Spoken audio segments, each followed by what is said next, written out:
கர்த்தருக்கு ஸ்தோத்திரம்.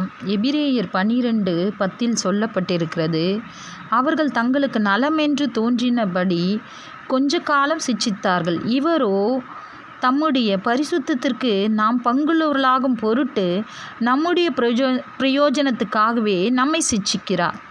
இந்த உலக பிரகாரமான தகப்பன் சிட்சிக்கும் பொழுதே நாம் நல்லா இருக்கணும், நம்ம எல்லா சூழ்நிலையிலும் நம்ம எதிர்காலம் நல்லா இருக்கணும்னு சிட்சிக்கிறார். ஆனால் நம்மளை பரம தகப்பன் சிட்சிக்கிறது எதுக்காகனா, நம்மளை பரிசுத்தத்துக்கு பங்குள்ளவர்களாக இருக்கும்படி நம்மளை சிட்சிக்கிறார். அவருடைய ரத்தம் பார்த்திங்கன்னா, நாம் பரிசுத்தமாக்கப்படுகிடக்கூடிய ரத்தம், பாவத்திலிருந்து விடுதலையாக்கக்கூடிய ரத்தம், தேவனுக்கென்று பிரித்தெடுக்கப்பட்டு தேவனுடைய பரிசுத்தத்தை கொண்டு பரிசுத்தமாக்கப்பட்டுள்ளோம் அப்படின்னு நம்ம விசுவாசிக்கணும். அவருடைய இரத்தத்தினாலே தான் நாம் நீதிமானாக்கப்படுகிறோம். அவர் இரத்தத்தினாலே உங்கள் நோய்கள் சுகமாகிறது. அவர் இரத்தம் உங்களை பாதுகாக்கும்.